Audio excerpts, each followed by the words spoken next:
Assalamualaikum warahmatullahi wabarakatuh. Hari ini kita akan membahas tentang liabilitas ya, liabilitas atau utang. Ya. Nah, untuk materi liabilitas ini ada beberapa tujuan pembelajaran ya. Kita lihat yang pertama jadi kalau kita badankan seperti ini ya. Jadi yang akan kita bahas pertama ya materinya adalah liabilitas ya. Jadi setelah mempelajari liabilitas ini diharapkan kalian mampu menjelaskan tentang liabilitas lancar dan mengidentifikasi tipe-tipe utama dari liabilitas lancar. Kemudian mampu menggambarkan akuntansi untuk liabilitas untuk wesel bayar. Kemudian mampu menjelaskan untuk liabilitas lancar lainnya. Kemudian mampu menjelaskan alasan penerbitan obligasi, kemudian mengidentifikasi tipe-tipe obligasi. Kemudian yang kelima, mampu membuat jurnal untuk penerbitan obligasi dan beban bunganya. Kemudian mampu membuat jurnal saat obligasi itu ditebus. Kemudian mampu menggambarkan akuntansi untuk wesel bayar jangka panjang dan mampu mengidentifikasi metode untuk penyajian dan analisis liabilitas jangka panjang. Minta tolong yang mic-nya masih nyala dimatikan dulu ya. Coba dicek dulu mikrofonnya dimatikan biar tidak mengganggu.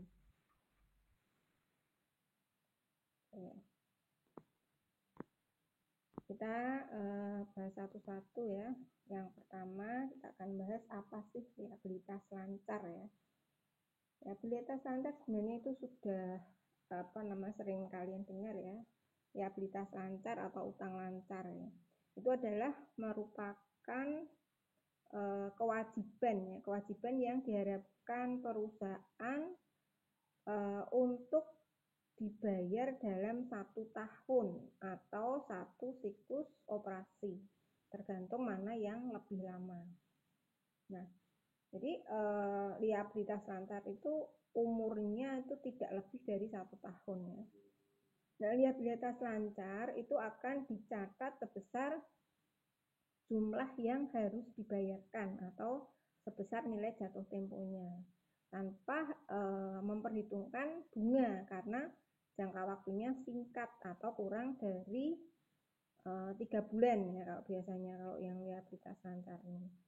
Nah, dan nilai bunganya kalau dihitung itu tidak material ya sehingga untuk liabilitas lancar itu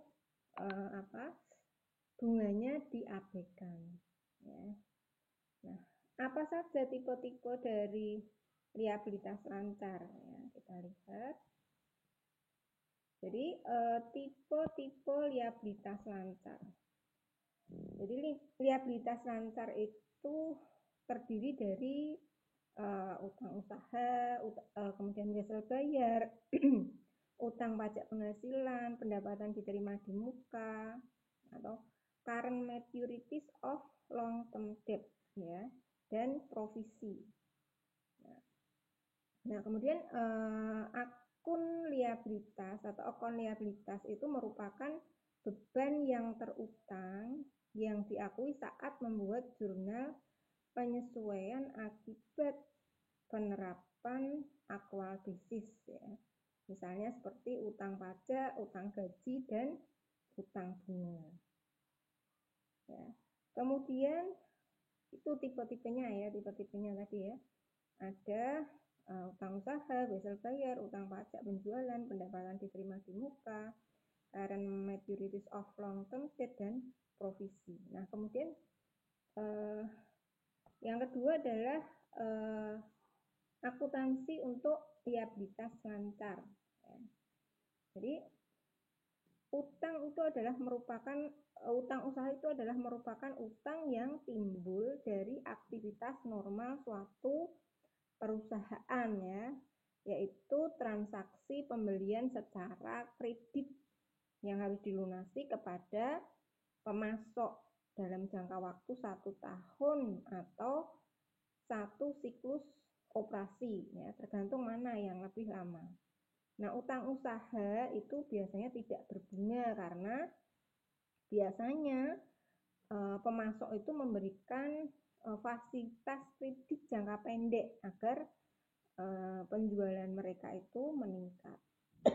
Nah, untuk penyajiannya ya, jadi utang usaha itu disajikan dalam laporan posisi keuangan sebesar nilai jatuh temponya. Nah, jurnal yang dibuat saat pengakuan utang usaha, ya, pengakuan utang usaha dan transaksi dari pembelian persediaan yang dicatat secara perpetual, ya. Jadi ini pencatatannya adalah menggunakan pencatatan perpetual, ya, bukan periodik. Nah, ketika ada pembelian persediaan secara kredit, maka jurnalnya adalah debitnya persediaan atau persediaan di debit kreditnya utang usaha. Nah, jangan lupa ya kalau membuat jurnal itu kamu kasih notasi debit dan kreditnya. Karena membuat jurnal itu meskipun kamu misalnya di pencatatannya itu persediaan utang usaha, tapi kalau kamu mencatatnya lurus dan tidak ada notasi debit kreditnya, maka dianggap itu ada di debit semua.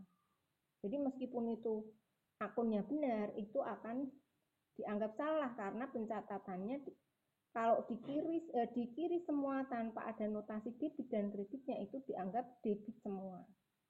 Ya. Jadi jangan sampai salah. Jangan sampai lupa maksudnya, jangan sampai lupa untuk memberikan notasi debit dan kredit.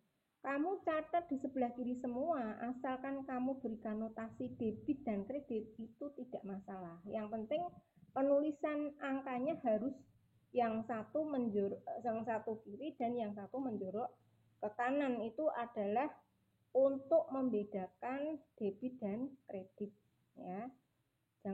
Jangan lupa ya, diingat-ingat, ya. Nah, jika pada saat jatuh tempo utang usaha itu tidak dapat dilunasi, maka utang usaha tadi bisa diganti dengan wesel bayar yang umumnya berbunga, ya. Kadang-kadang ya ini bisa terjadi ketika customer itu tidak bisa membayar utangnya, kadang-kadang akan dialihkan sebagai wesel bayar. Nah, kalau wesel bayar itu biasanya berbunga, ya. Jurnal pada saat jatuh tempo ketika tidak bisa melunasi utangnya, jurnalnya adalah berarti utang usahanya yang tadinya dikredit, ya. Utang usaha itu kalau bertambah kan dikredit, ya. Kalau mau diganti ya berarti harus dinolkan, ya. Maka dia harus dicatat di sebelah debit dengan mengkredit wesel bayar, ya. Yang mau diakui kan wesel bayar.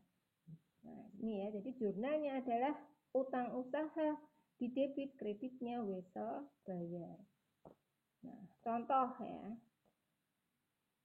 Contoh yang pertama, ini pada tanggal 28 Januari 2017 dibeli barang dagangan secara kredit 1/10 N30 dengan harga 5K. Ongkos angkut masuk 100.000 dibayar tunai. Jurnal yang dibuat pada tanggal Januari kalau menggunakan metode perpetual yaitu akan membeli barang dagangan. Yang dibeli barang dagangan artinya di sini persediaannya akan bertambah, ya. Persediaan itu adalah aset. Jadi kalau dia bertambah dia masuk di debit, ya. Jadi persediaannya di debit sebesar berapa? 5 juta ditambah ongkos masuk, ya. Ongkos masuk ini akan menambah nilai persediaan, ya. Berarti 5.100.000. Kemudian kreditnya karena ongkos angkutnya tadi dibayar tunai, maka dia mengurangi kas, ya. Kasnya dikredit sebesar 100.000. Dan yang 5 juta adalah utang usaha karena pembeliannya secara kredit. Ya. 5 juta di kredit. Nah, jika pada akhir jangka waktu kredit, ya, misalnya jangka waktu kreditnya terakhir itu adalah tanggal 27 Februari 2017. Ternyata perusahaan tidak dapat melunasi utangnya. Ya, jadi perusahaan itu punya utang ya.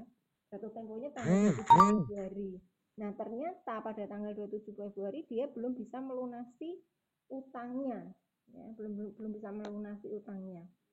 Nah, dia berjanji ya, perusahaan berjanji akan melunasi dengan wesel bayar dengan jangka waktu 6 bulan dengan bunga 10% per tahun. Maka untuk mengganti utang usaha dengan wesel bayar jurnalnya, berarti jurnal yang dibuat pada tanggal 27 Februari adalah utang usaha kreditnya wesel bayar ya, itu tanggal 27 Februari. Jadi utang usaha kreditnya wesel bayar. Nah, saat pelunasan tanggal 27 Agustus ya, kan 6 bulan tuh ya, Februari. Berarti Maret, April, Mei, Juni, Juli, Agustus ya, 27 Agustus. Nah, pada saat wesel bayarnya jatuh tempo tanggal 27 Agustus 2017, jika ternyata perusahaan juga belum bisa melunasi wesel bayar tersebut dan wesel bayar tersebut dikembalikan menjadi utang usaha lagi, maka jurnalnya ya, kalau seperti ini berarti kan harus dihitung dulu ya bunganya ya. Sebelum kita buat jurnal, kita buat dulu perhitungan bunganya. Tadi weselnya tadi adalah 6 bulan ya jatuh temponya ya. Nah, bunganya per tahun adalah 10%.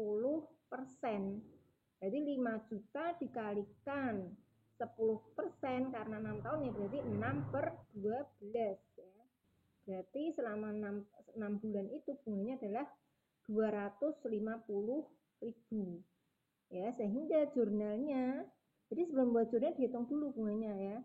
Jurnalnya berarti wesel bayar senilai 5 juta, kemudian kreditnya beban bunga sebesar 250.000 di debit juga ya, kreditnya utang usaha ya, utang usaha sebesar 5.250.000 karena misalnya nih bunganya pun juga belum dibayar ya, belum dibayar berarti dia masuk ke dalam utang usaha ya.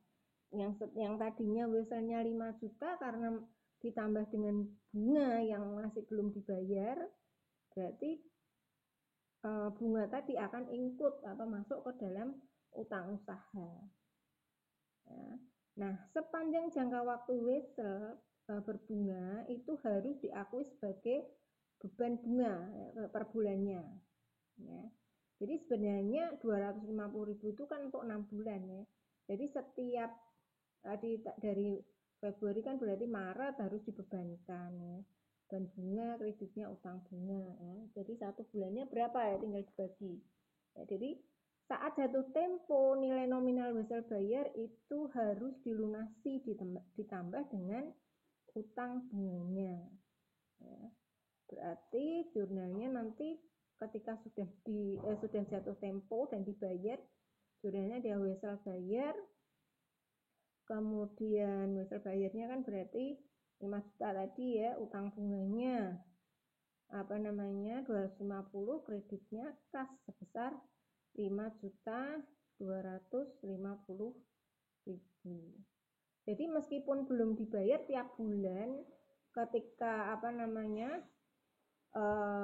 bunga itu harus dibebankan ya tiap bulannya. Ya. Jadi tiap bulan itu berarti dari Maret berarti beban bunga kreditnya utang bunga gitu ya. Jadi nanti saat jatuh tempo baru nanti akan didebit utang bunganya setelah dibayar. Kemudian contoh yang kedua. Contoh yang kedua, pada tanggal 30 Desember 2017, perusahaan Tisma pinjam uang dari Bank Rama sebesar 30 juta untuk jangka waktu 6 bulan dengan bunga 12% dengan menerbitkan Wesel. Jurnal yang dibuat, ya, jadi tanggal 30 Oktober itu perusahaan Prisma itu pinjam uang dari Bank Rama ya sebesar 30 juta. Jangka waktunya 6 bulan, bunganya 12%. Yaitu dengan menerbitkan Wesel. Ya. Wesel bayar ya berarti ya. Berarti jurnal yang dibuat pada tanggal 30 Oktober kan berarti perusahaan mendapat pinjaman dana ya, berarti dapat kas ya. Dari kasnya didebit sebesar 30 juta, kreditnya Wesel bayar ya, karena perusahaan mengeluarkan Wesel bayar ya untuk membayar nanti utangnya. Nah, tanggal 31 Desember ini kan berarti kan kalau 6 bulan dimulai 30 Oktober itu kan berarti melewati tahun ya. Nah, berarti nanti di akhir periode 31 Desember harus dibuat penyesuaian. Jadi pada tanggal 31 Desember 2017, jurnal penyesuaian yang dibuat terkait dengan Wesel bayar perusahaan Prisma ya, berarti kan Oktober tanggal 30 berarti kan 1 bulan ya, Desember sampai tanggal 31 Desember berarti 1 bulan ya. Berarti bunga atau utang bunganya itu adalah 30 juta dikalikan bunganya 12% dikalikan berapa bulan? Oh, Oktober ya, Oktober, November, Desember ya, berarti ya 2 bulan ya, 2/12. Jadi bunganya adalah 600.000 ya selama 2 bulan. Berarti jurnalnya adalah beban bunga, kreditnya utang bunga ya, jurnal penyesuaian pada tanggal 31 Desember 2017. Nah, kalau misalnya perusahaan itu membuat jurnal pembalik, ya jurnal pembalik kan artinya dibuat di awal tahun ya. Berarti pada tanggal 1 Januari 2018 itu perusahaan membuat jurnal pembalik atau untuk accrued interest ya.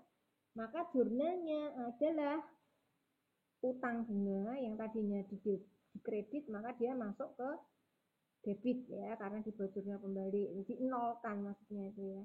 Utang bunga kreditnya beban bunga sebesar 600.000. Jadi nanti di awal ini berarti kan sudah nol lagi ya.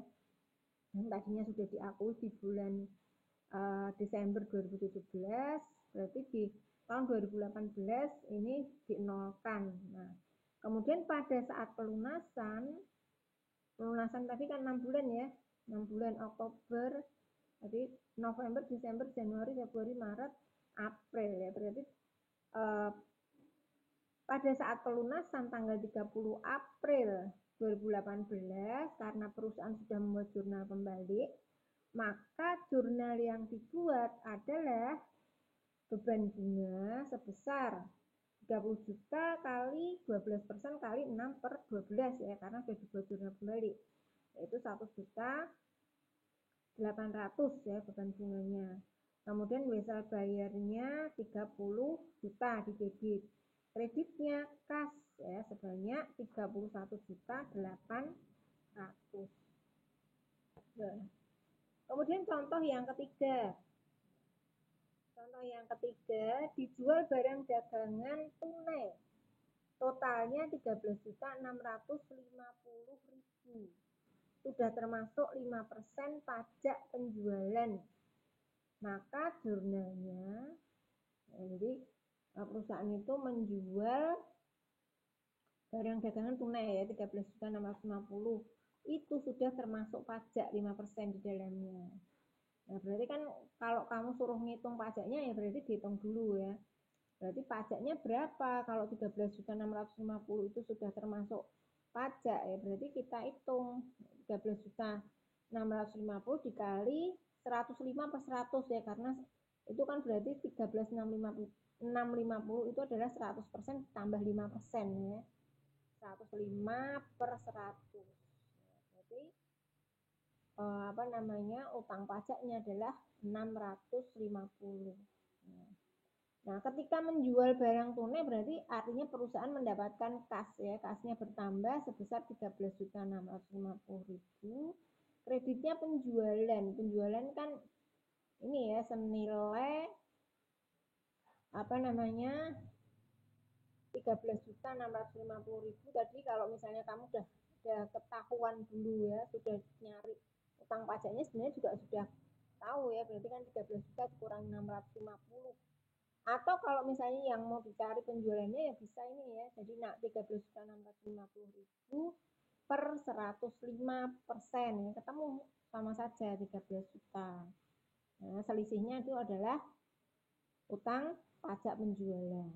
Nah, jika harga 13 juta itu kalau 13 juta itu sudah termasuk pajak ya, tapi kalau misalnya 13.650 itu belum termasuk pajak, belum termasuk pajak penjualan sebesar 5%, berarti berapa utang pajaknya kan gitu ya. Berarti jurnalnya itu kas sebesar berapa? Sebesar berapa? 13.650 itu belum termasuk pajak, berarti 13.650 dikalikan 100 per 105 kalau mau dihitung pajaknya ya. Kalau yang mau dicari pajaknya ya, itu akan ketemu 682.500 sehingga nanti kas yang dibayar itu adalah senilai penjualan ditambah utang pajak penghasilan ya.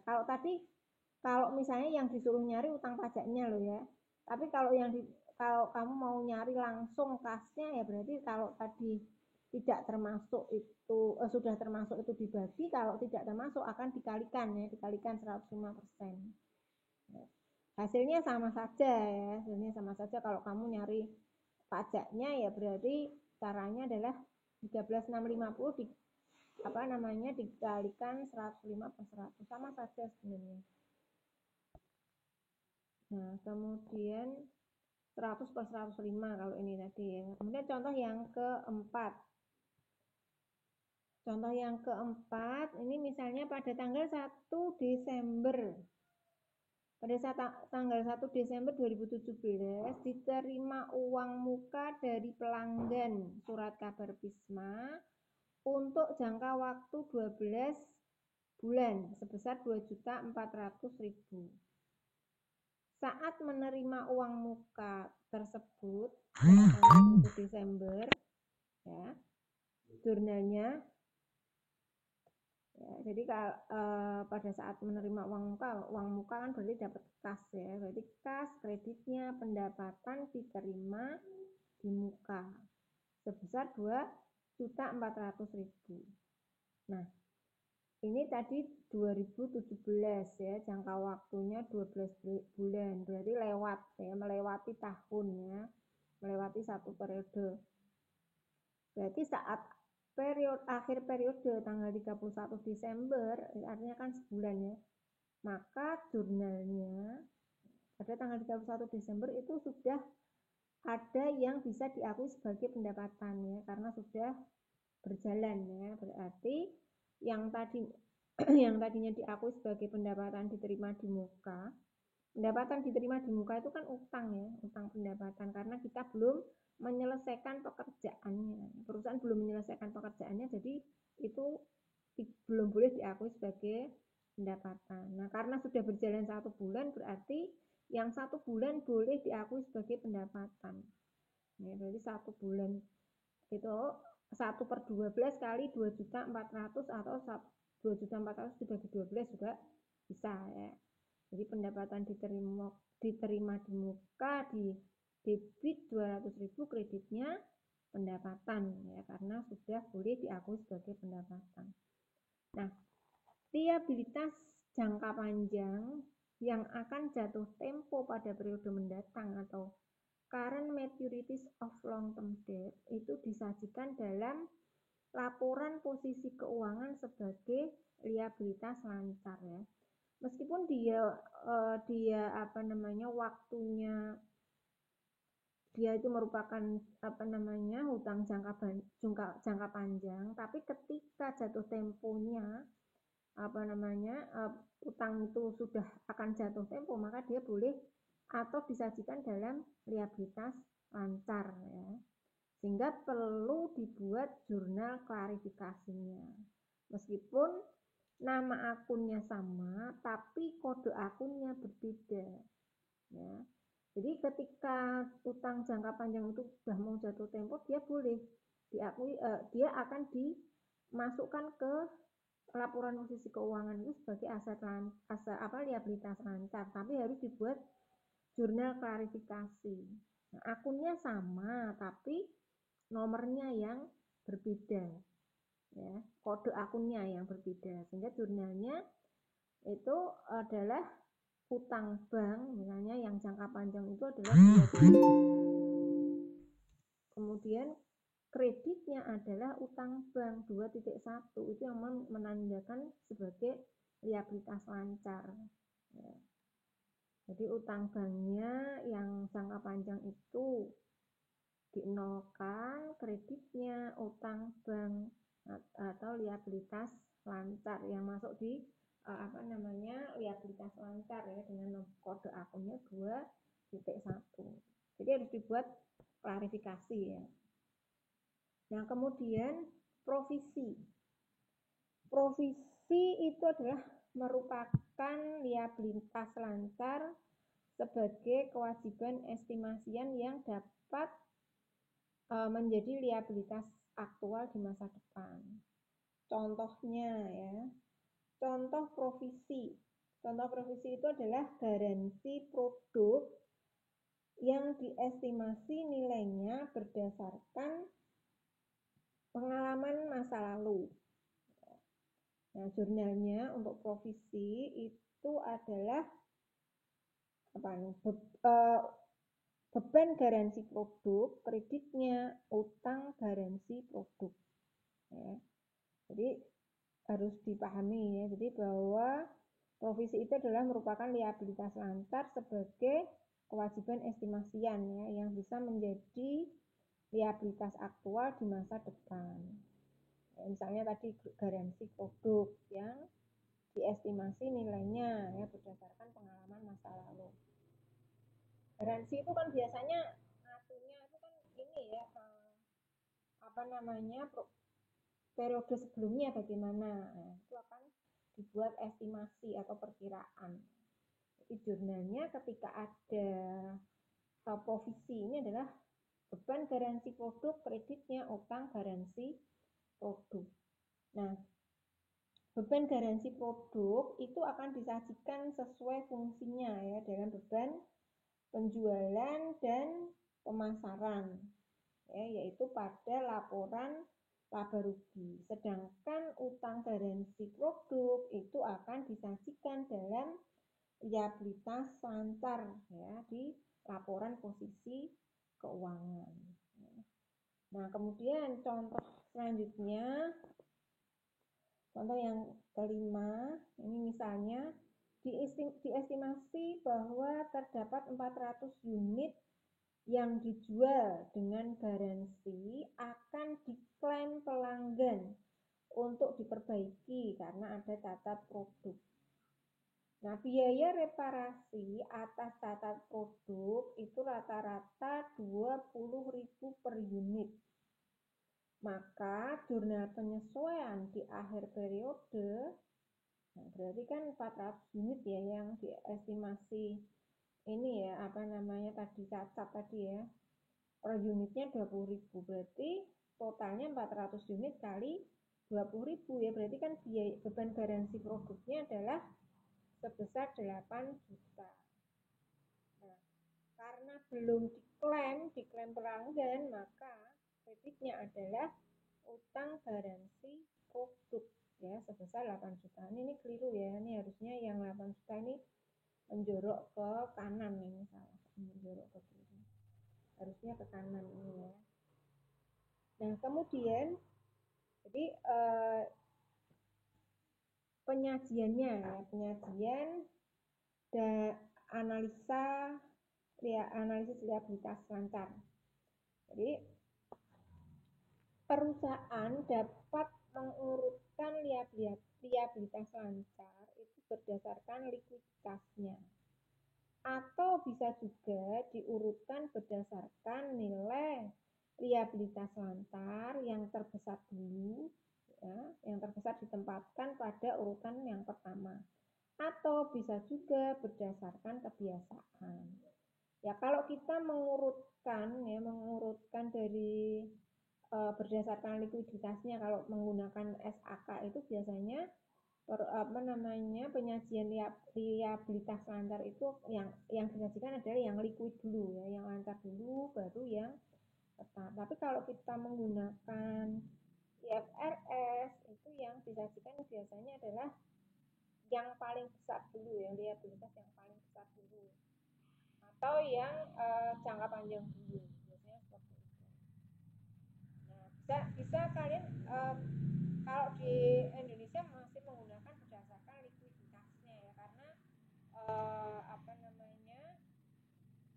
di Indonesia itu salah satu fungsi atau yang menggunakan laporan keuangan itu adalah kreditor ya. Sehingga itu biasanya laporan keuangannya itu diklasifikasikan. Nah, kemudian perhitungan analisis likuiditas itu bisa diukur dengan menggunakan satuan mata uang atau working capital ya, dan suatu rasio atau current rasio. Jadi bisa ini ya, untuk menghitung analisis likuiditas itu bisa menggunakan working capital dan current rasio. Nah, untuk analisis ya rumus working capital ya, analisis likuiditas itu biasanya mengacu pada kemampuan perusahaan ya untuk melunasi liabilitas lancar, yaitu dengan menggunakan aset lancarnya. Ya. Jadi perhitungan analisis likuiditas itu ini tadi ya bisa dihitung dengan working capital. Nah, kalau kita menggunakan working capital, rumusnya adalah current asset atau aset lancar dikurangi dengan current liabilitas ya. Jadi aset lancar dikurangi dengan utang lancar ya. Kalau hasilnya positif, artinya perusahaan masih mampu melunasi liabilitas lancarnya dengan menggunakan aset lancarnya. Jadi kalau hasilnya positif berarti perusahaan masih mampu melunasi ya utang lancarnya menggunakan aset lancar. Nah, kalau kita menggunakan rumus current rasio, maka rumusnya adalah current aset lancar dibagi dengan current liabilitas atau liabilitas lancar ya. Aset lancar dibagi dengan utang lancar. Kalau perbandingan hasil rasio lancar itu lebih besar dari 1, ya, jadi kalau hasil rasio lancarnya itu lebih dari 1, berarti perusahaan mampu melunasi liabilitas lancar dengan menggunakan aset lancar. Ya. Tapi kalau hasilnya kurang dari 1 ya artinya itu likuiditasnya kurang ya. Jadi nilai rasio lancar yang paling ideal itu adalah 2 kali liabilitas lancarnya. Kalau misalnya liabilitasnya misalnya 2 juta, artinya berarti yang paling ideal aset lancarnya adalah 4 juta ya, 2 kalinya. Namun rasio lancar tapi belum ini ya, tidak menjadi ukuran bahwa kalau rasio lancarnya itu lebih dari 2 itu berarti bagus, itu bukan ya. Jadi kalau rasio lancar itu lebih dari 2 itu malah menunjukkan bahwa manajemen aset perusahaan itu tidak bagus ya, karena banyak banyak aset yang nganggur ya, karena seharusnya perusahaan bisa melakukan ekspansi dengan membelanjakan aset lancarnya untuk aset tidak lancar yang mampu memberikan tingkat pengembalian yang lebih tinggi. Ya, jadi artinya banyak aset yang menganggur ya, sehingga ini ketika rasionya lebih dari 2 itu dianggap manajemen asetnya kurang bagus ya. Nah, ini misalnya ini untuk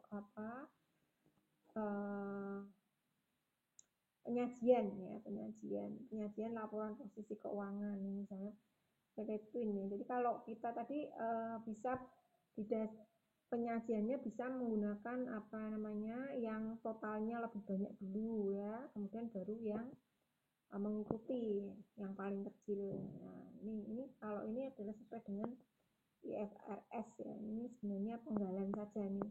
Kalau laporan posisi keuangan kan tidak diawali dari liabilitas ya kan. Isinya kan ada aset, liabilitas, dan ekuitas. Ini kalau misalnya yang disajikan hanya liabilitas saja ya. Penyajiannya adalah dimulai dari yang nilainya paling banyak. Ini harusnya ini lurus semua ya nih ya. Utang usaha harusnya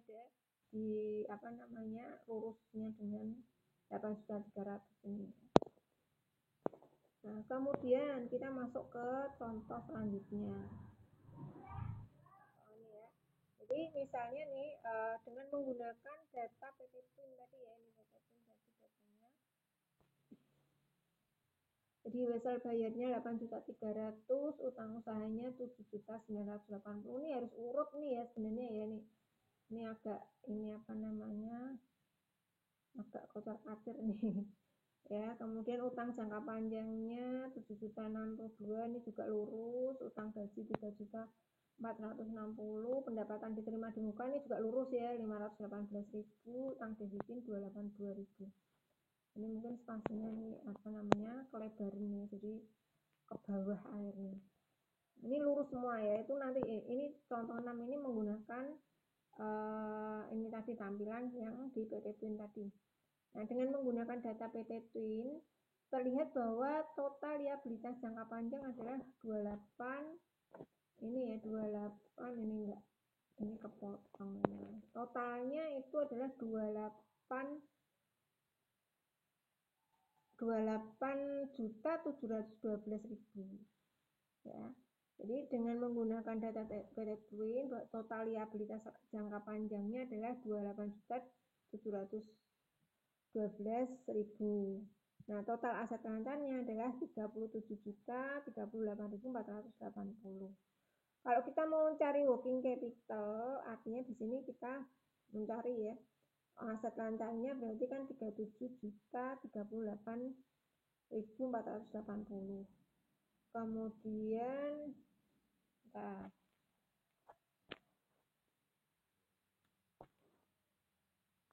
ini bukan jangka panjang ya, tapi ini lancar ya. Kalau lancar itu berarti bukan panjang tapi utang jangka pendek.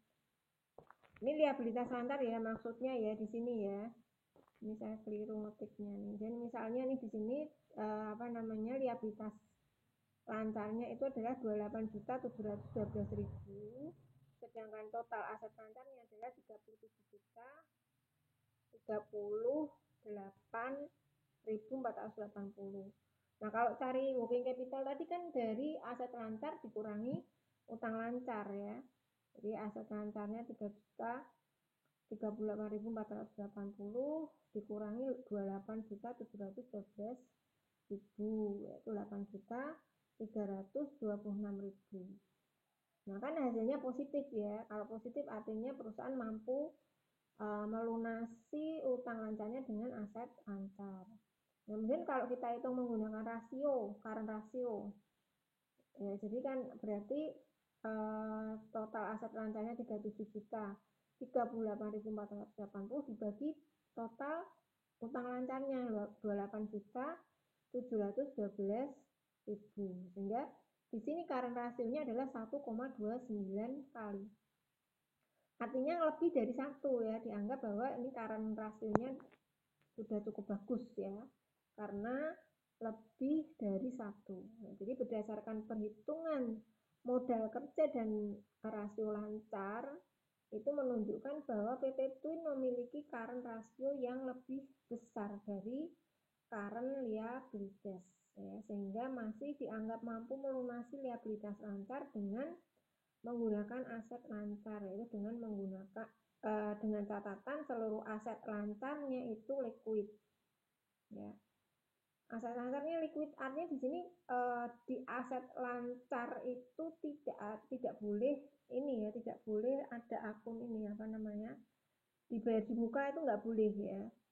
Misalnya asuransi dibayar di muka atau sewa dibayar di muka itu tidak boleh ada. Kalau misalnya current rasionya itu di situ sudah di dalamnya sudah termasuk sewa dibayar di muka atau asuransi dibayar di muka, itu kalau misalnya ternyata rasionya ketika itu dikurangi tidak tidak sampai satu, ya berarti apa namanya, likuiditasnya kurang gitu ya. Jadi aset lancar without itu ya tadi ya, without apa namanya, sewa dibayar di muka, pokoknya akun yang dibayar di muka tidak boleh dimasukkan ya. Jadi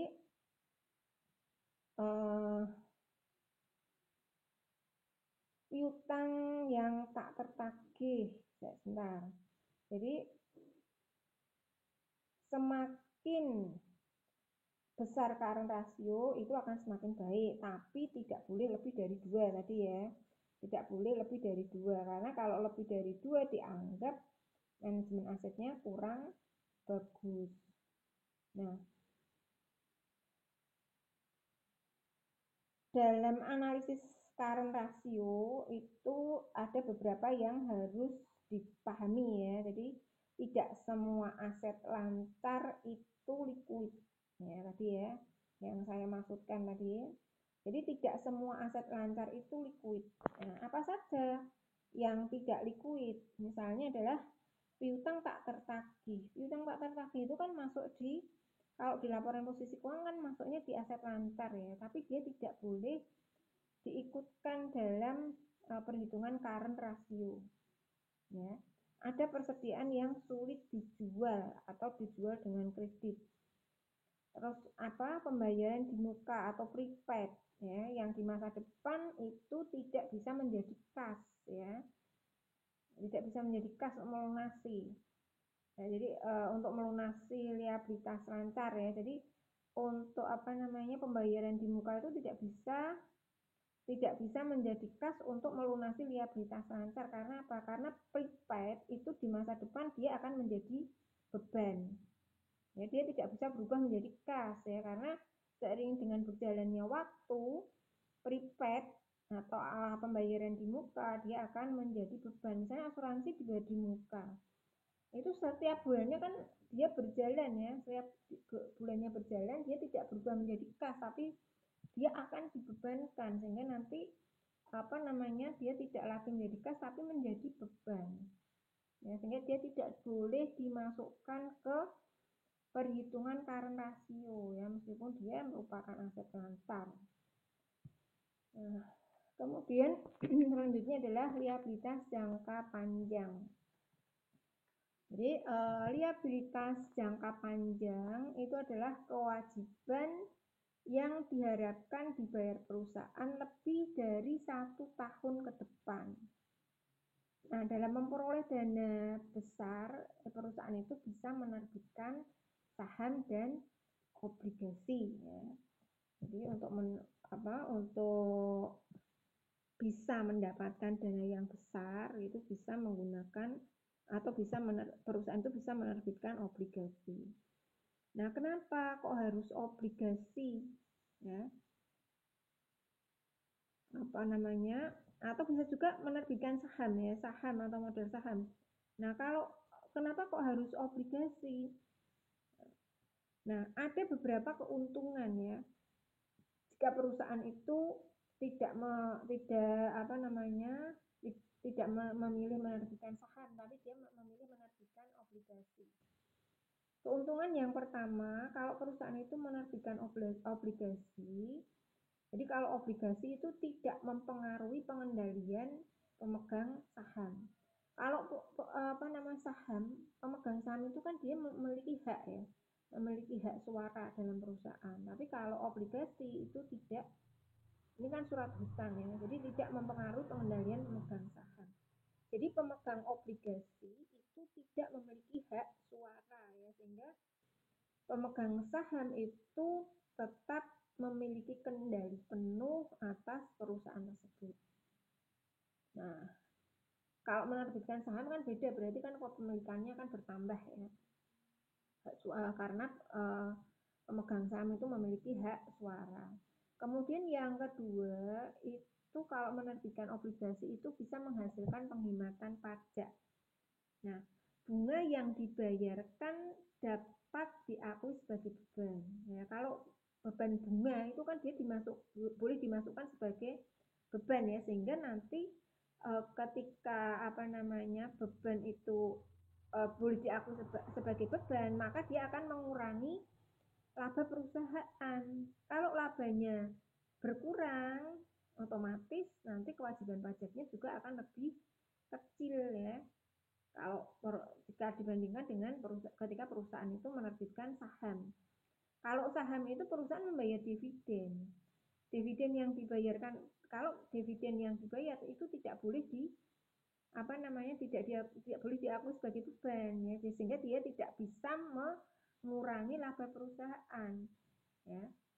Ini maksudnya kan ini ya, tidak mengurangi laba perusahaan, tapi karena dia tidak mengurangi laba perusahaan, maka jatuhnya pajak yang dibayar itu akan tetap tinggi ya. Beda kalau menerbitkan obligasi. Nah, kemudian keuntungan yang ketiga, laba per lembar saham itu dapat lebih tinggi. Ya, meskipun bunga itu dapat menjadi beban sehingga mengurangi laba, namun penerbitan obligasi itu tidak menambah lembar saham yang beredar, ya. Nah, jadi kalau lembar sahamnya yang beredar 100, kalau menambah kan nah coba gini dulu ya. Jadi meskipun bunga itu bisa menjadi beban ya, sehingga mengurangi laba, tapi penerbitan obligasi itu tidak menambah lembar saham yang beredar, sehingga laba per lembar sahamnya itu dapat lebih tinggi ya daripada ketika perusahaan itu menerbitkan saham yang menambah lembar saham yang beredar, sehingga dapat memperkecil laba per lembar saham. Nah, misalnya nih ya, perusahaan itu misalnya saham yang beredar itu sudah 1000 lembar. 1000 lembar ketika jumlahnya 1000 lembar, misalnya perusahaan itu mendapatkan keuntungan 10 juta. Misalnya. Nah, kan kalau dibagi 1000 lembar saham kan berarti tinggal 10.000 dibagi 1000 kan berarti keuntungan per lembarnya kan ini ya 10.000. Tapi ketika perusahaan menerbitkan lembar saham lagi ya, tidak menerbitkan obligasi, tapi dia misalnya memilih menerbitkan saham untuk dijual ke pasar misalnya ya. Berarti yang tadinya sudah ada 1000, kemudian perusahaan menambah lagi menerbitkan saham 1000 lagi kan menjadi 2000. Nah, ketika keuntungannya itu 10 juta, maka kan lembar saham keuntungan laba per lembar sahamnya kan berkurang ya. Yang tadinya 10 juta dibagi 1000, sekarang 10 juta dibagi 2000 ya, sehingga nanti laba per lembar sahamnya akan berkurang. Nah, misalnya seperti ini contohnya nih ya. Contohnya PT Twin menggalang dana untuk memperbesar skala usahanya dengan 2 rencana misalnya nih ya. Rencana yang pertama itu menerbitkan 2 juta lembar saham biasa dengan harga per lembarnya adalah Rp250. Saham biasa yang sudah dimiliki sebelumnya ada 1 juta lembar saham. Ya, jadi rencana yang pertama itu perusahaan itu mau menerbitkan saham lagi ya 2 juta. Per lembarnya itu Rp250 ya. Berarti kan ini kan total dananya kan sekitar ini ya 25 kali 2 500 juta ya. Nah, padahal sebelumnya sudah ada 1 juta lembar yang beredar. Nah, kemudian rencana kedua itu perusahaan mau menerbitkan obligasi yang nilai nominalnya adalah 500 juta. Bunganya 8% dan diterbitkan sebesar nilai nominalnya. Nah, jika laba sebelum bunga dan pajak dari hasil usahanya diperluas skala usahanya sebesar 150 juta, labanya 150 juta, dengan tarif pajaknya 30%, maka perhitungan kedua alternatif itu adalah sebagai berikut ya, dampaknya di lembar saham. Kita lihat plan 1 dan plan 2 ya. Kalau perusahaan itu menerbitkan saham, tadi labanya sebelum bunga tadi ya, dua-duanya ya 150 juta ya.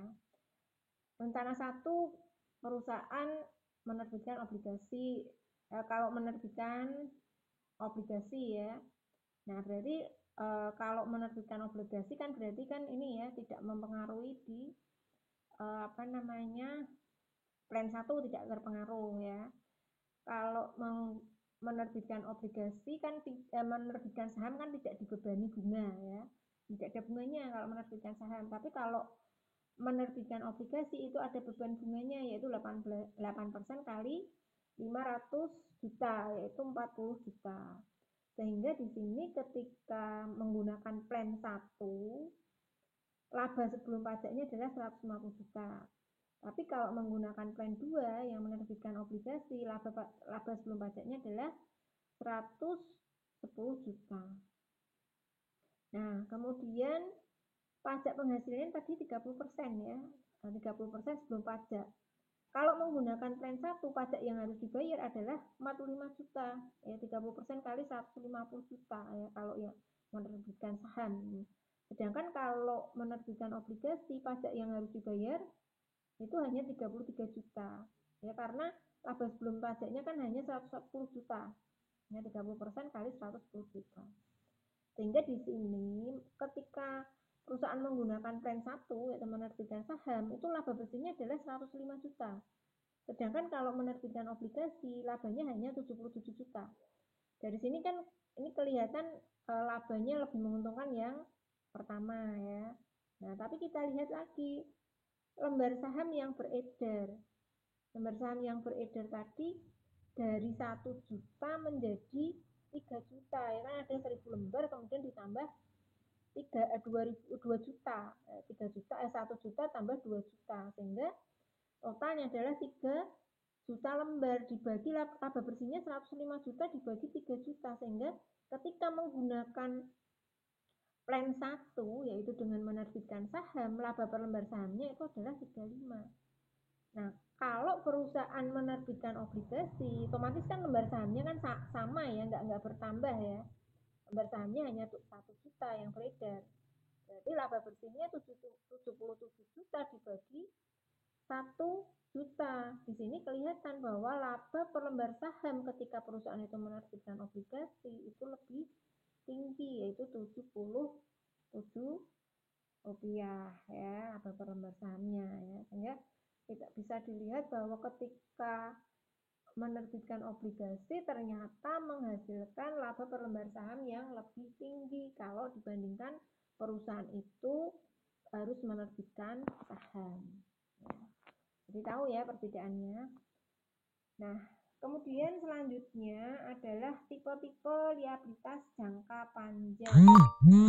Jadi ada beberapa tipe ya liabilitas jangka panjang. Yang pertama adalah secure bonds ya. Secure bonds itu adalah obligasi yang dijamin dengan aset tertentu. Misalnya apa misalnya? Misalnya obligasi yang diterbitkan dengan jaminan tanah atau bangunan ya. Jaminan jaminan tanah atau bangunan. Nah, kemudian itu misalnya apa? Misalnya adalah mortgage bond ya.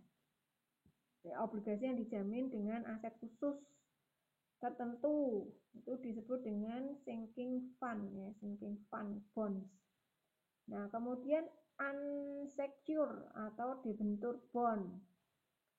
Unsecured atau debenture bond itu disebut juga dengan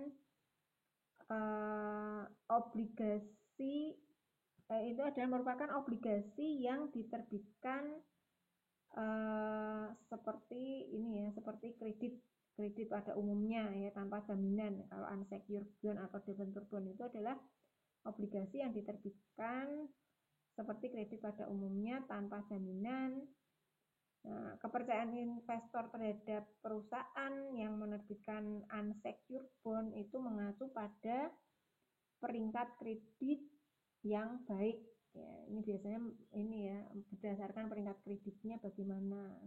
Jadi biasanya menggunakan analisis ya, Bang, untuk memberikan pinjaman. Ya. Di peringkat kreditnya bagaimana ya. Jadi kemudian yang ketiga itu adalah convertible bonds. Ya. Yaitu adalah merupakan obligasi yang bisa diubah atau dikonversi menjadi saham ya, berdasarkan opsi pemegang obligasi. Nah, ini kalau convertible bond itu sebelum dikonversi menjadi saham itu sifatnya adalah sebagai liabilitas ya. Ya, sebelum dikonversi dia sifatnya sebagai liabilitas, tapi jika sudah dikonversi itu dia akan menjadi ekuitas ya. Nah, penyajian dalam laporan posisi keuangan itu ini ya harus diperhitungkan ya sifat liabilitasnya dulu ya. Kemudian baru sisanya nanti diakui sebagai ekuitas. Nah, jadi biasanya kalau di akuntansi itu dia memisahkan ya, memisahkan pengakuan convertible bond dalam komponen liabilitas dan komponen ekuitas ya. Nah, jadi nanti ini ada pembahasan yang khusus tersendiri ya. Kemudian selanjutnya adalah callable bonds. Ini adalah obligasi yang bisa ditebus sebelum jatuh tempo pada nilai yang sudah ditentukan. Jadi misalnya meskipun perusahaan itu belum mampu melunasi ya, belum mampu melunasi obligasinya, kalau misalnya pada kondisi tingkat suku bunga itu kok bunganya cenderung menurun atau itu callable bond itu bisa ditebus yaitu dengan menerbitkan obligasi baru yang tingkat suku bunganya rendah. Jadi misalnya perusahaan itu punya utang obligasi. Nah, kok obligasi yang itu tadi yang punyanya dia itu kok bunganya cenderung menurun ya. Nah, dia bisa menebus dulu obligasinya ya, menebus dengan menggunakan obligasi yang suku bunganya itu lebih rendah. Kemudian term bond. Ya, term bond itu adalah obligasi yang jatuh tempo pada satu tanggal tertentu di masa depan.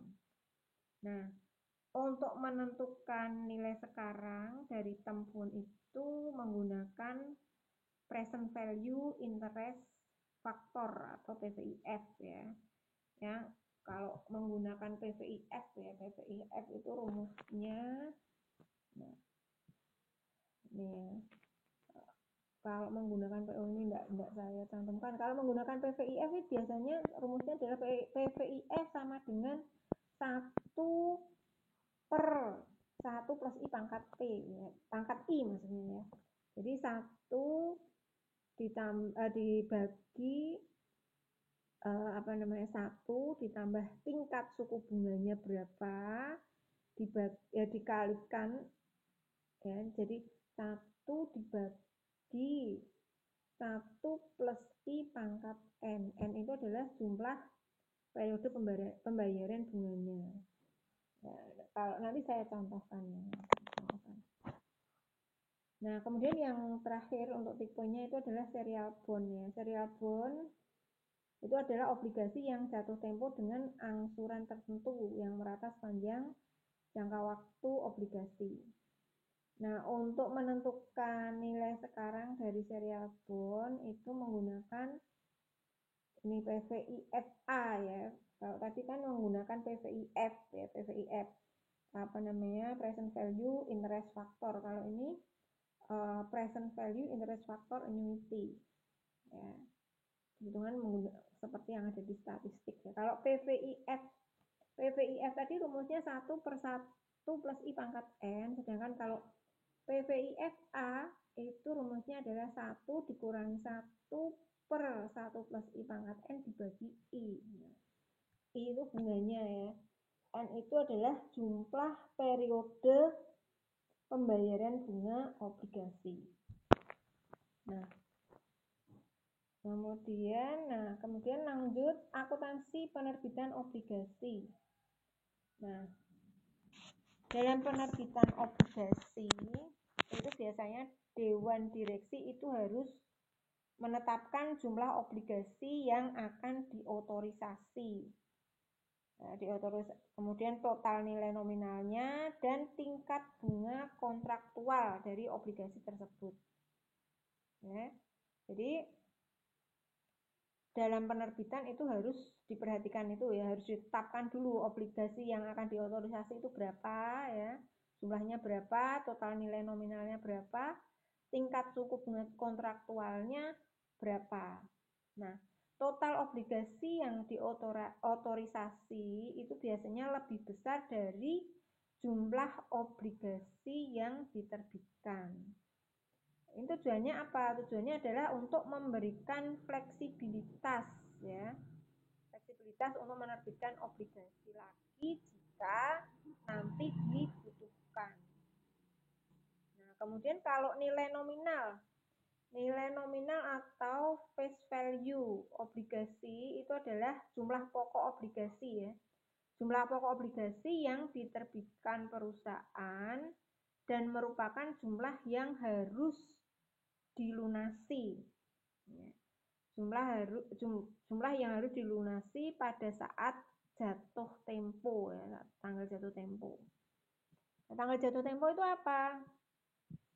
Tanggal jatuh tempo itu adalah tanggal pelunasan pokok obligasi. Nah, kemudian kalau tingkat bunga kontraktual. Tingkat bunga kontraktual itu apa? Tingkat bunga kontraktual itu adalah tingkat bunga yang digunakan untuk menentukan jumlah pembayaran bunga. Jumlah pembayaran bunga yang dibayar perusahaan penerbit obligasi dan yang diterima oleh investor. Nah, biasanya untuk tingkat bunga kontraktual itu biasanya dinyatakan dalam tahunan ya, tahunan ya, tingkat bunga tahunan atau annual rate. Jadi penerbitan obligasi itu ditetapkan dalam dokumen hukum yang disebut bond indentur ya, yang menyajikan persyaratan dan ringkasan hak dari pemegang obligasi dan walinya serta kewajiban dari perusahaan penerbit obligasi tersebut. Nah, perusahaan penerbit obligasi itu nanti akan menjurnal saat penerbitan. Ya, jadi perusahaan penerbit obligasi itu menjurnalnya itu pada saat penerbitan, saat penebusan, dan saat mengkonsumsi obligasi menjadi saham ya, serta saat penyesuaian untuk mengakui beban bunga terutang. Nah, jadi ada ini ya tadi 4 kondisi tadi ya. Nah, kemudian sertifikat obligasi itu memuat informasi nama perusahaan, ya, nama perusahaan penerbit obligasi, nilai nominal, tingkat bunga kontraktual, dan tanggal jatuh tempo obligasi. Nah, kemudian yang bunga kontraktual tadi tingkat bunga yang tertera pada sertifikat obligasi. Kemudian kalau tingkat bunga pasar itu adalah tingkat bunga yang terbentuk di bursa obligasi yang ditentukan berdasarkan atas transaksi investor atas obligasi tersebut. Ya. Jadi ini ya, yang perlu perhatikan itu ya. Ini tadi ya. Penjurnalannya, pembuatan jurnal itu adalah saat penerbitan, penebusan, konsumsi, dan saat ini ya penyesuaian. Kemudian sertifikat Itu isinya adalah nama perusahaan penerbit obligasi, nilai nominal, tingkat bunga kontraktual, dan tanggal jatuh tempo obligasi. Tingkat bunga kontraktual itu adalah yang tertera di sertifikat ya, sedangkan tingkat bunga pasar itu adalah tingkat bunga yang terbentuk di bursa obligasi ya. Nah, kemudian perusahaan penerbit obligasi itu menjurusnya saat ini tadi ya penerbitan. Kalau tadi kan ini diringkas saja ya, pada saat penerbitan, penebusan, dan mengkonversi obligasi menjadi saham dan saat penyesuaian. Jadi sebenarnya ada empat kondisi di mana perusahaan penerbit obligasi itu harus melakukan pencatatan. Nah, kas yang diperoleh dari penerbitan obligasi atau proceed itu adalah merupakan nilai melekat atau carrying value mula-mula saat penerbitan yang dihitung ya. Nah, kita lihat perhitungannya. Nilai sekarang PVIF dari pokok nominal obligasi ya, totalnya berapa, kemudian ditambah dengan nilai sekarang annuited atau PVIFA dari beban bunga periodik, itu akan ketemu nilai melekat carrying value mula-mula ya. Kemudian surat penerbitan obligasi. Surat penerbitan obligasi, sebentar, ini saya kasih contohnya ya, sebentar.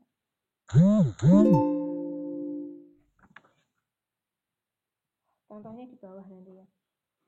Nah, buat apa enggak, coba nanti saya lihat.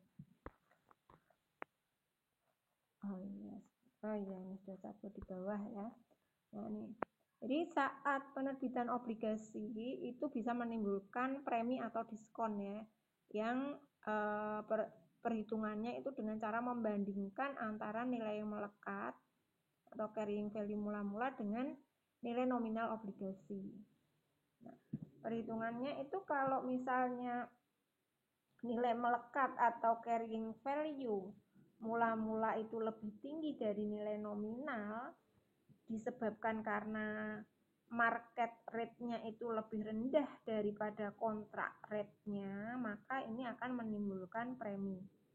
Jadi kamu pahami ya, ini tadi ya, kontrak rate itu yang tertera di obligasi ya, sedangkan market rate itu adalah tingkat bunga yang terjadi di pasar ya. Jadi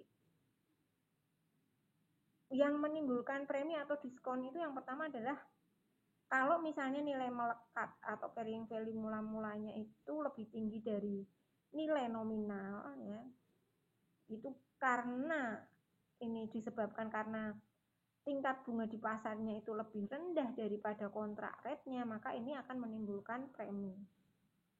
Kalau nilai melekat atau carrying value mula-mulanya itu lebih rendah dari nilai nominal yang disebabkan karena market rate-nya itu lebih tinggi daripada kontrak rate-nya, maka akan menimbulkan diskon. Sedangkan kalau market rate sama dengan kontrak rate-nya, maka obligasi itu akan diterbitkan sebesar nilai nominal. Jadi tidak timbul premi ataupun diskon. Ya. Jadi itu yang perlu diperhatikan ya kalau menggunakan dalam pencatatan obligasi.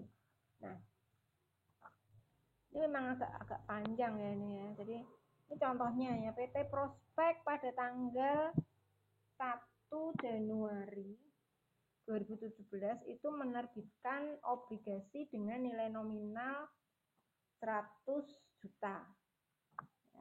Dengan tingkat bunga 9% dan jangka waktunya 5 tahun. Bunga dibayar tahunan. Jika tingkat bunga pasar itu 8%, maka perhitungan carrying value mula-mulanya adalah, jadi diperhatikan ya tadi tingkat bunga kontrak rate-nya berarti 9% ya, sedangkan market rate-nya adalah 8%. Maka carrying value mula-mulanya dari dan premi yang timbul dari penerbitan obligasi adalah, kalau kita lihat kan tadi kalau misalnya carrying value mula-mulanya itu lebih lebih tinggi dari nilai nominal yang disebabkan karena marketnya lebih tinggi, kan dinamakan premi ya. Tapi kalau carrying value mula-mulanya itu lebih rendah yang disebabkan karena kontrak rate-nya disebabkan karena market rate-nya lebih tinggi dari kontrak rate, itu disebut dengan diskon ya. Yang pertama tadi ketika market rate-nya itu lebih rendah dari kontrak rate, itu menimbulkan premi. Kalau market rate-nya itu lebih tinggi dari kontrak rate, itu akan menimbulkan diskon. Nah, kita cari dulu PPIF-nya, berarti kan bunganya itu 8% 5 tahun ya. Jadi 1/1,0845 ya. Atau kamu bisa nyari di tabel ya, menggunakan tabel PVIF dan PVIFA. Nah, kemudian kalau PVIFA itu 8% 5 tahun ya, tadi rumusnya adalah 1 dikurangi 1 plus I. 1 plus I pangkat N dibagi I ya, gitu ya. Jadi kalau PVIF-nya itu adalah 0,0583, sedang PVIF-nya adalah 3,99271. Jadi kamu bisa menggunakan ini tabel ya. Ini kan sudah ada statistik, kalian coba dilihat di tabel yang statistik, itu biasanya ada di lampiran yang belakang itu. Nah, kalau sudah ketemu PVIF sama PVIFA-nya, bisa dihitung ya. Jadi present value pokok obligasinya itu berarti kan PVIF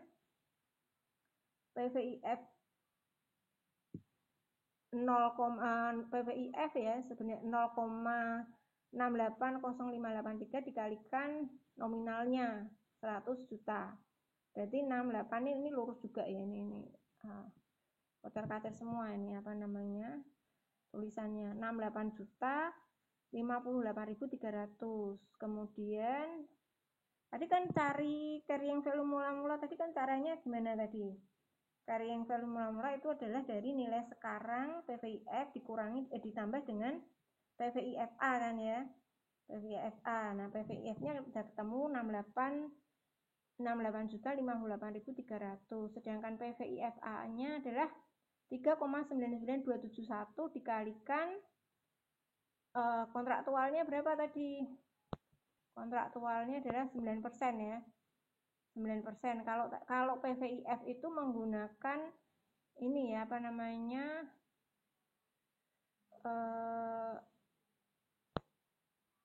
bunga ini ya, bunga pasar ya, bunga pasar. Nah, PVIF-nya adalah 3,99271 dikalikan 9% ya, kontrak rate-nya 9% dikalikan 100 juta. Dan 35 juta 934.390,33. Sehingga menghasilkan carrying value mula-mulanya adalah 103 juta 992.000. Nah, berarti kan di sini nilai nominalnya tadi kan 100 juta ya. Sehingga ini disebabkan karena apa nih? Disebabkan karena kalau menggunakan kalau misalnya tadi kontrak rate-nya market rate-nya itu lebih rendah dari kontrak rate-nya, itu disebut premi. Nah, ini kan kontrak rate-nya 9%, sedangkan market rate-nya hanya 8% ya. Berarti ini adalah merupakan premi ya, sehingga carrying value mula-mulanya itu lebih tinggi karena disebabkan kontrak rate-nya itu lebih tinggi dari market rate-nya. Ini akan menimbulkan premi ya, premi obligasi sebesar 3 juta berapa ini? 3 juta 3.992.690 ini kan ya. 103 juta 992.690 dikurangi 100 juta ya. 3.992.690,33 ya, sehingga ini menimbulkan premi ya. Nah, kemudian contoh yang selanjutnya, ini menggunakan contoh yang sama tadi ya, di contoh 8 tadi. Cuma di sini kursnya yang tersedia pada saat penerbitan obligasi PT Prospek itu adalah 102%.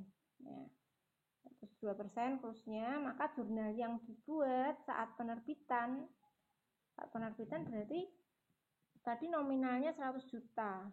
Kemudian kursnya adalah 102% ya, berarti kan 102% kali 100 juta. Berarti kas yang diterima adalah sebesar 102 juta. Kreditnya utang obligasi sebesar 102 juta. Nah, kalau kursnya itu misalnya tidak 102 tapi 98, maka jurnal yang dibuat adalah kas kreditnya utang obligasi sebesar 98 juta. Itu pada saat ini ya, pada saat penerbitan ya, jurnal saat penerbitan. Nah, kemudian kalau jurnal saat pelunasan nanti tentunya akan diperhitungkan selisihnya tadi ya, selisih kursnya ini ya. Nah, kemudian untuk akuntansinya bagaimana?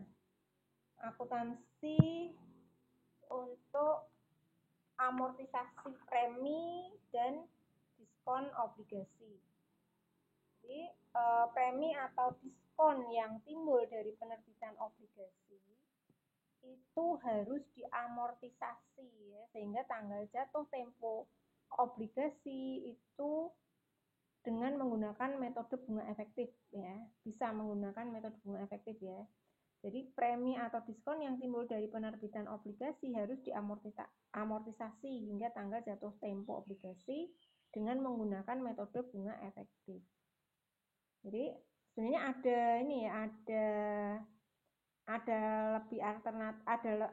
alternatif yang lebih sederhana lagi, yaitu dengan menggunakan metode garis lurus juga bisa ya. Tapi kalau menggunakan metode garis lurus itu tidak diperkenankan oleh IFRS ya. Nah, jadi yang boleh atau yang diperkenankan itu hanya menggunakan metode bunga efektif. Kalau menggunakan metode garis lurus memang lebih mudah ya, tapi ini tidak diperkenankan oleh IFRS ya.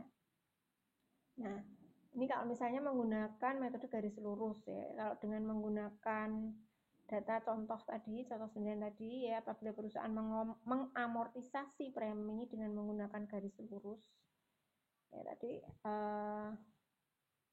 ini ya perhitungannya bunganya dulu tadi ya, utang bunganya tadi kan totalnya berapa tadi, 2 juta setahun ya, 2 juta setahun. Artinya kalau beban bunganya ini tadi ya, beban bunganya itu tadi kan 9% ya, di kontraktualnya tadi kan 9%. Jadi 9% kali nominalnya berarti kan 9 juta ya.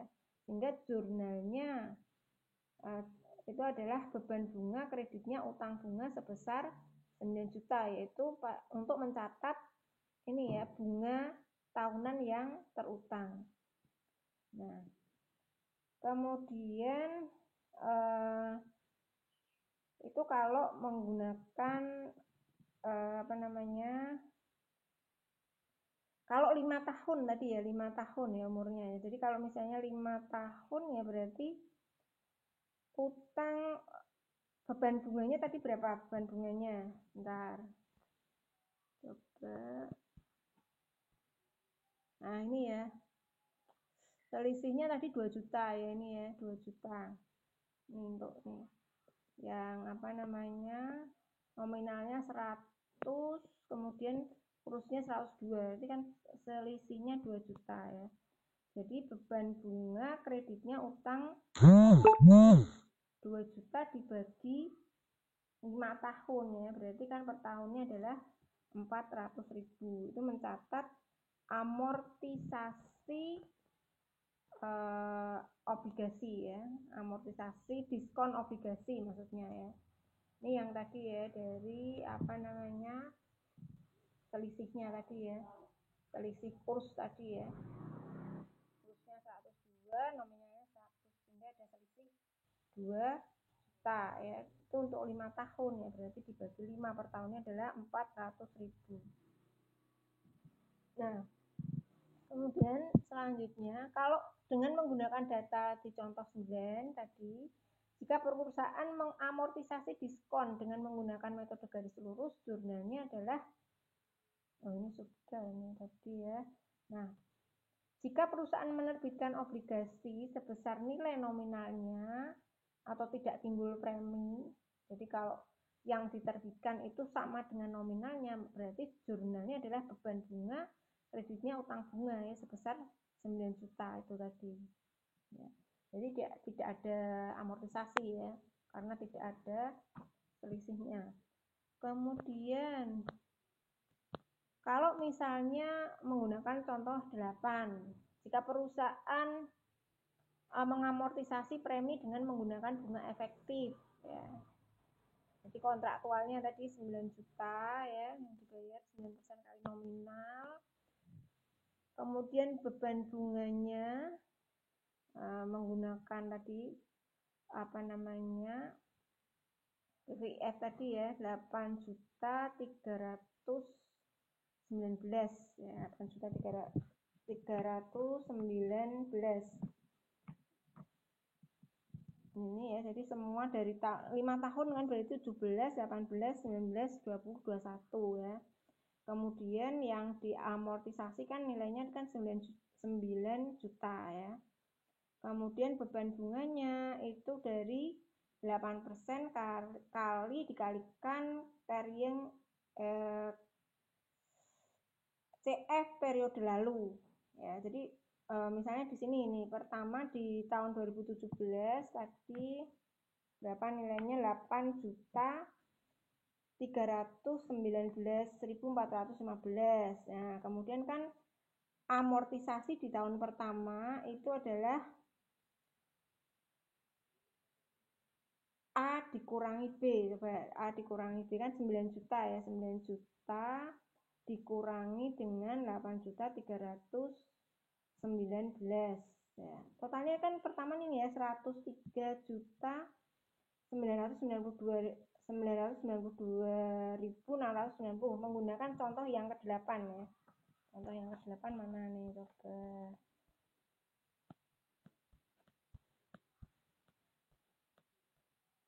Ini tadi ya. Contoh yang ke-8 ini.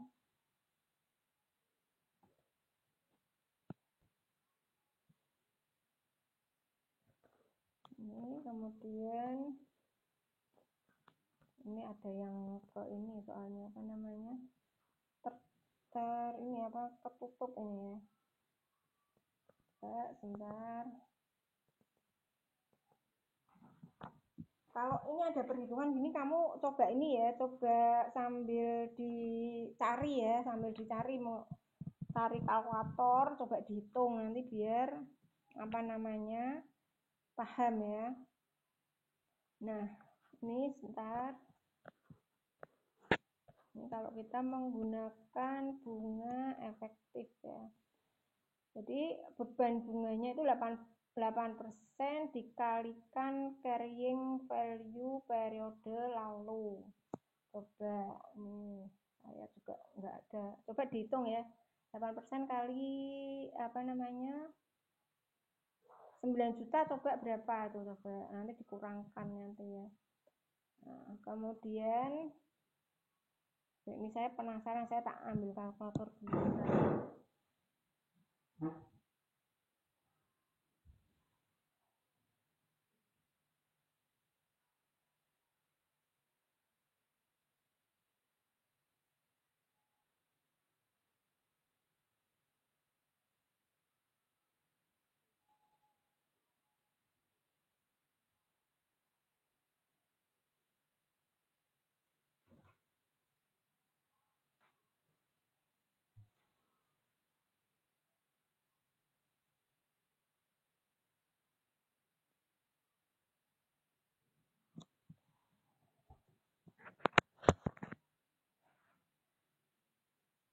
beban bunga sama dengan 8% kali carrying value periode lalu. Nah, coba ini carrying value obligasinya adalah 103.992.690.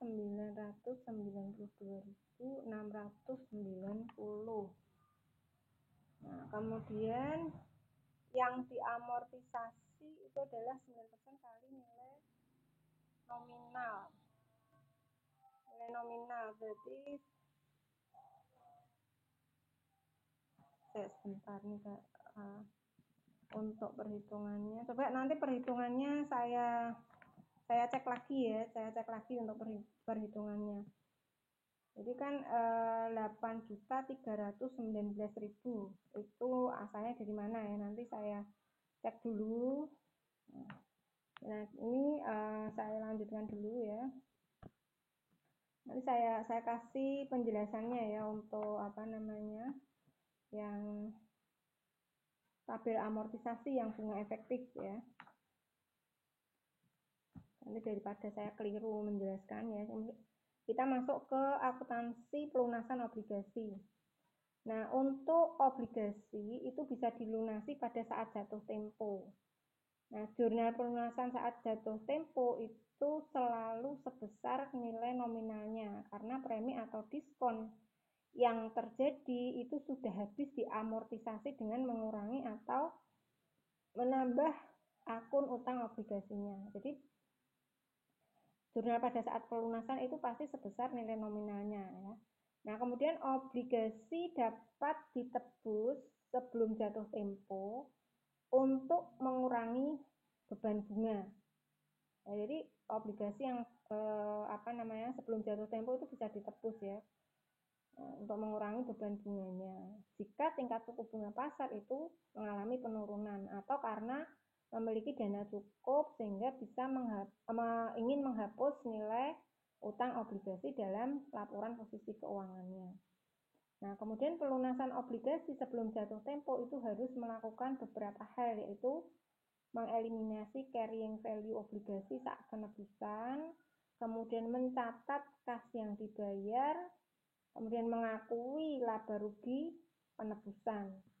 Nah, misalnya pada akhir tahun 2019 saat carrying value obligasi tersebut adalah 101.299.293,3 ditebus dengan kurs 103%.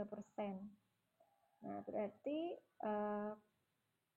jurnalnya kan berarti kan utang obligasinya itu adalah 101 ya, kursnya 101.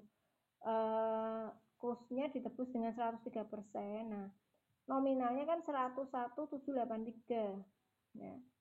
Carrying value-nya maksudnya 101.783.293,3 di debit. Nah, kemudian kas yang diterima kan sebenarnya kan 103% kali 100 juta ya nominalnya ya. Berarti kan kas yang diterima sebenarnya adalah kas yang dibayar, karena ini adalah penebusan ya.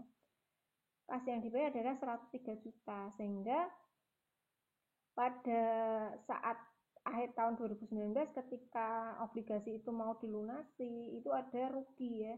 Rugi sebesar 1.261.760,70. Jadi harus diperhitungkan dulu ya keuntungan dan kerugiannya pada saat pelunasan.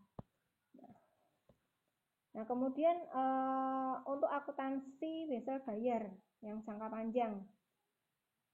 Jadi wesel bayar jangka panjang itu adalah merupakan liabilitas jangka panjang ya, yang jangka waktunya itu temponya lebih dari 1 tahun ya, dan bisa dijamin dengan aset tertentu.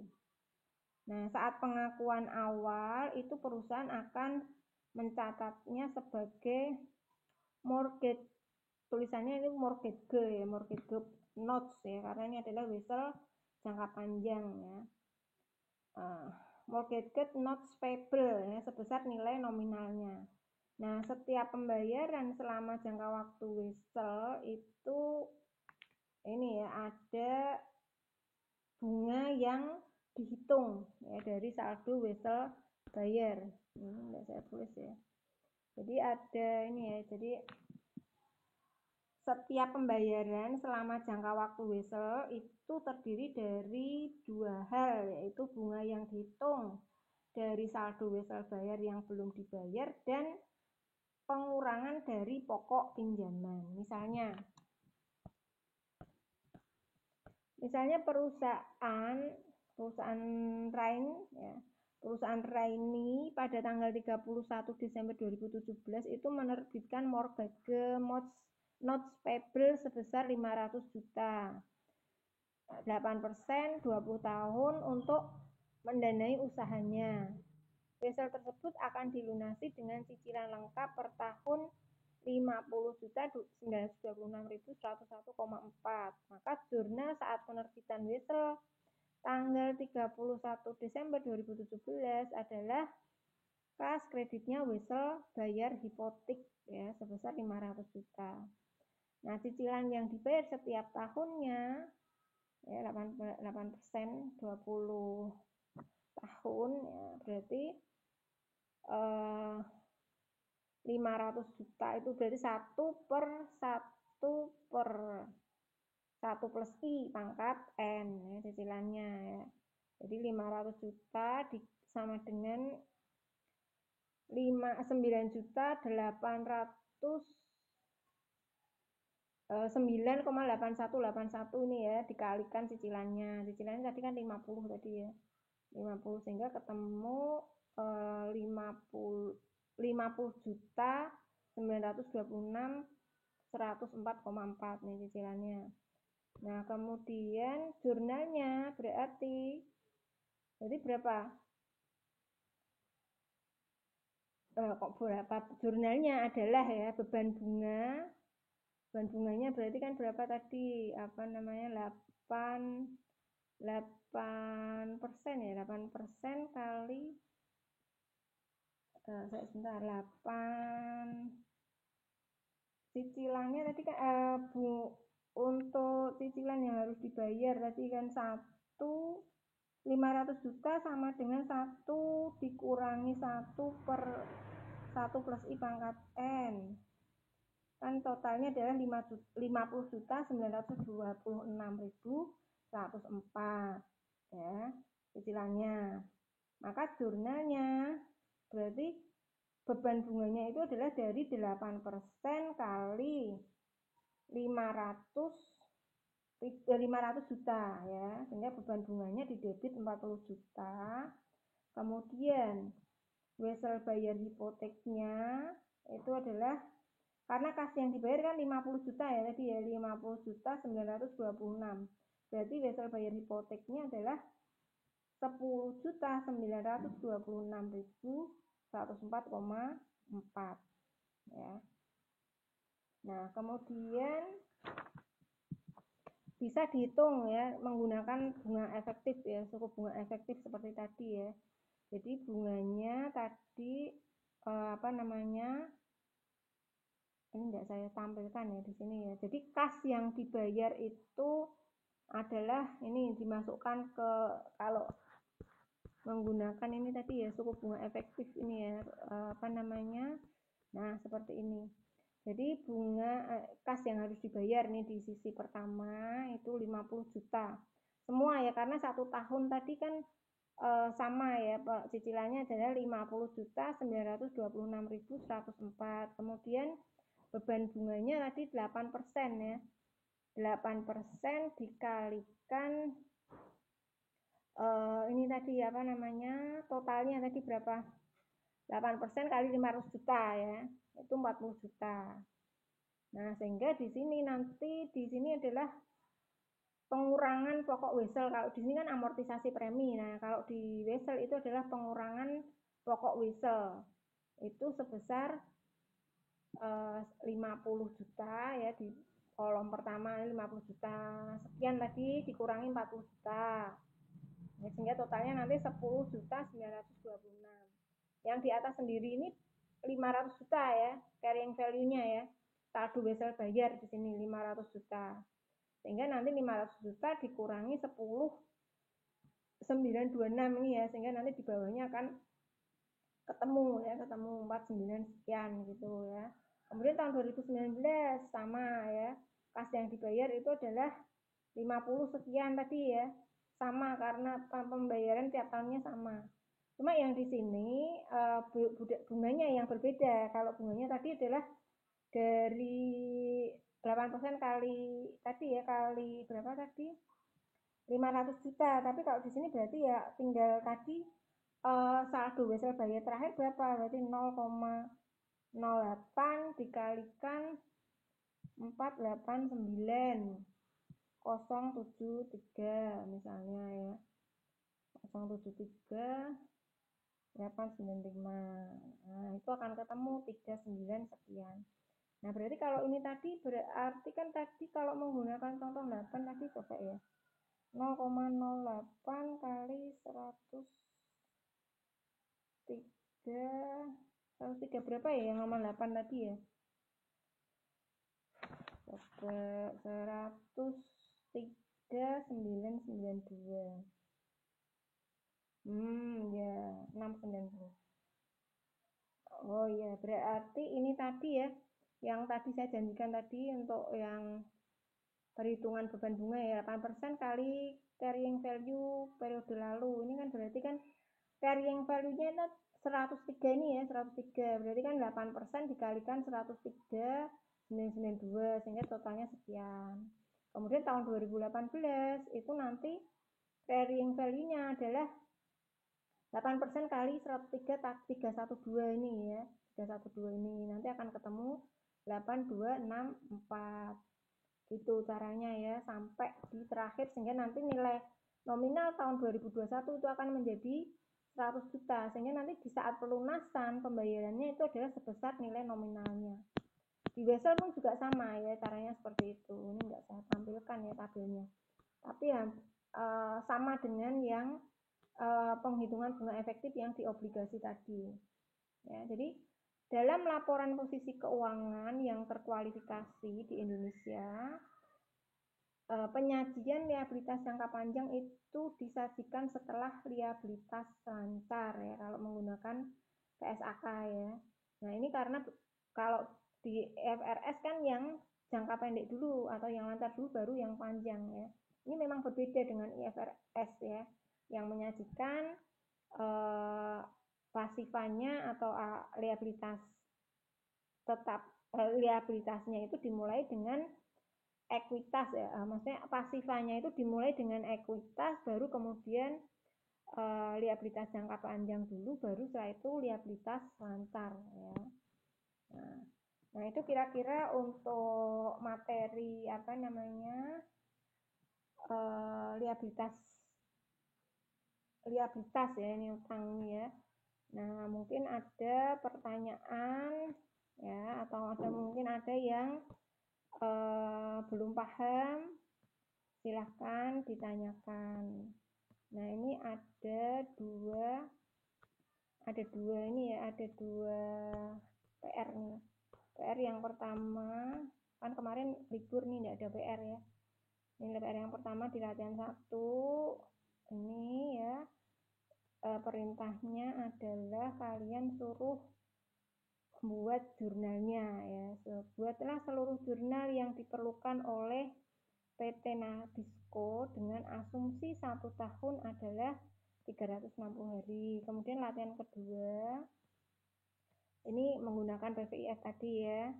Jadi perintahnya adalah buatlah seluruh jurnal yang diperlukan oleh PT Arahman selama tahun 2016 dan 2017 dan buatlah jurnal pada tanggal 1 Mei 2018 dan Juli 2018. Caranya sama ya, tadi menggunakan contoh yang sudah Ibu sampaikan tadi. Nah, itu ya kira-kira untuk materi hari ini. Jika ada yang belum jelas silahkan ditanyakan.